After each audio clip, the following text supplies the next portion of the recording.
یہ وہ مقدس مقام ہے جہاں پر میرے پیارے آقا صلی اللہ تعالیٰ علیہ وسلم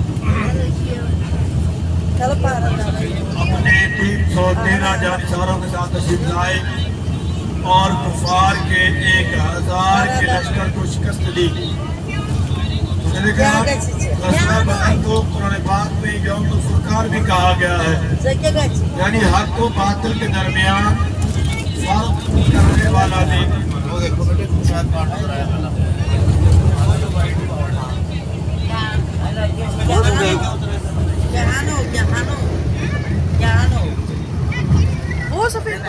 حق کو باطل کے درمیان فرق کرنے والا دن۔ مشاہدے کرام، کیونکہ یہ جو جنگ غزوہ بدر ہے، یہ قریبی رشتہ داروں میں لڑی گئی تھی۔ قریبی رشتہ داروں میں یہ جنگ لڑی گئی۔ اس جنگ میں حضرت عباس رضی اللہ تعالی عنہ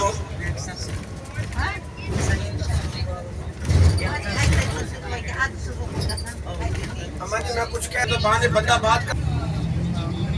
یہ حالت ہے بدر، اس کا نام بدر ہے۔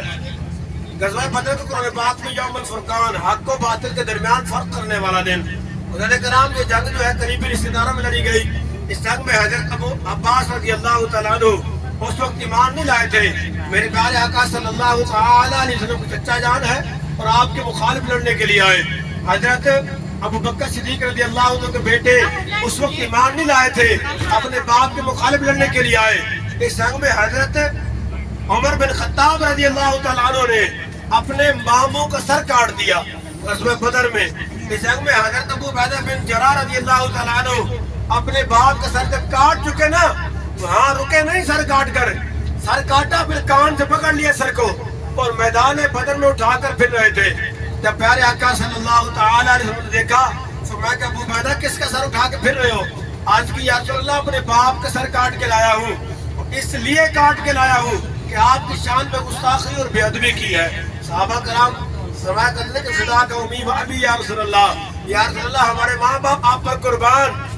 صحابہ کرام نے اپنے ماں باپ اپنے قربان کیے پیارے آقا صلی اللہ تعالیٰ علیہ وسلم ذات پر، اس لیے صحابہ کرام فرمایا کرتے تھے۔ اور جانے کرام، ابھی ہم جہاں جائیں گے نا، یہاں پہلے جب پہنچے نا، کفار پہلے موجود تھے۔ جب صحابہ کرام یہاں پہنچے تو کفار موجود تھے یہاں پر، اور صحابہ کرام جب پہنچے تو انہوں نے کنووں پر قبضہ کیا ہوا تھا، پانی والے جو کنویں اس وقت موجود تھے، پکی زمین کی قبضہ کیا ہوا تھا۔ صحابہ کرام میں سے سعد بن معاذ رضی اللہ تعالیٰ عنہ عرض کرتے ہیں یا رسول اللہ، ہم آپ کے لیے ایک عریش بناتے ہیں جہاں آپ تشریف فرما ہوں گے، ہم بعد آپ کی حفاظت کے لیے کھڑے ہو جائیں گے۔ میرے پیارے آقا صلی اللہ تعالیٰ علیہ وسلم نے آپ کا مشورہ قبول فرمایا اور صحابہ کرام نے آپ کے لیے ایک چھپر بنایا، کھجور کے تنوں اور پتوں کا چھپر بنایا، جہاں پر نبی پاک صلی اللہ تعالیٰ علیہ وسلم تشریف فرما ہوئے، اور اللہ کی بارگاہ میں رو رو کر ساری رات دعا فرماتے رہے۔ آپ نے دعا فرمائی، یہاں پر جو ایک دعا فرمائی آپ نے پہلی زندگی میں کبھی نہیں فرمائی۔ آپ نے فرمایا کہ یا باری تعالیٰ، میرے پاس جتنے بھی طریقے ہیں نا، میں لے کے آ گیا ہوں، اگر آج تو نے ان کی مدد نہ کی اور یہ ہلاک ہو گئے تو پھر قیامت تک تیرا نام لینے والا کوئی نہیں ہوگا۔ اللہ پاک نے مدد فرمائی اور بارش برسا دی۔ بارش جب برسی نا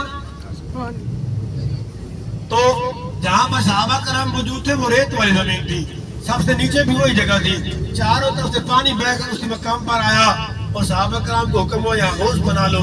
ریت نے پانی جذب کر لیا، صحابہ کرام نے حوض بنا لیے، پانی جمع کر لیا وضو کے لیے، غسل کے لیے، جانوروں کے استعمال کے لیے۔ اور حجاج کرام اس جنگ میں یہاں پر جو کفار کی جانب جگہ تھی نا، جب بارش آئی تو پکی زمین تھی، وہاں کیچڑ بن گیا، ان کے لیے چلنا مشکل ہو گیا۔ حجاج کرام اس جنگ میں 70 کافر جہنم حاصل ہوئے، جن میں ابو جہل، عتبہ، شیبہ، ولید، امیہ بن خلف، البختری، بڑے بڑے سردار مارے گئے تھے۔ حجاج کرام یہاں پر میرے پیارے آقا صلی اللہ تعالی علیہ وسلم نے روزے کی حالت میں یہاں پہنچے۔ جب جنگ کا دن آیا نا تو صحابہ کرام کو حکم فرمایا کہ روزہ کھول دو۔ کسی صحابی نے روزہ نہیں کھولا تو میرے پیارے آقا صلی اللہ تعالی علیہ وسلم نے فرمایا، گھوڑے پر بیٹھ کر خود کھجور کھائی اور پانی پیا، پھر صحابہ کرام نے روزے کھول دیے۔ اس جنگ کے بارے میں صحابہ کرام کو میرے پیارے آقا صلی اللہ تعالی علیہ وسلم نے پہلے بتا دیا تھا۔ الٹے ہاتھ میں دیکھیں آپ کو مسجد نظر آ رہی ہوگی، کرم جب آپ نے پہلے بتایا نا، کیا بتایا کہ کون کون کہاں کہاں مرے گا؟ حضرت انس بن مالک فرماتے ہیں کہ جنگ سے ایک دن پہلے پیارے آقا صلی اللہ تعالی علیہ وسلم میدان بدر میں لے کر جاتے ہیں، وہاں جا کر ایک چھڑی لیتے ہیں، اس سے نشان لگاتے ہیں، فرماتے ہیں یہاں عتبہ مرے گا، پھر نشان لگایا فرمایا شیبہ مرے گا، پھر نشان لگایا فرمایا ولید مرے گا، پھر نشان لگایا فرمایا ابو البختری مرے گا۔ ایسے نشانات لگاتے گئے اور مشرکین مکہ کا نام بتاتے گئے۔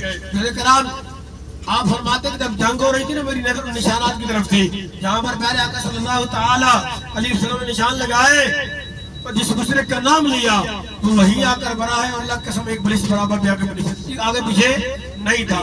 اب سیدھے ہاتھ کے سامنے آپ کو میدان نظر آ رہا ہے، آپ کو سیدھے ہاتھ پہ میدان نظر آ رہا ہے، یہ وہی میدان ہے۔ مسجد کے پاس اس طرف مسلمان تھے، صحابہ کرام تھے، وہ باغ والی سائڈ پہ، اس سائڈ پہ کافر تھے، کافروں نے وہاں پر قبضہ کیا ہوا تھا، پانی والے کنویں بھی اسی طرف تھے۔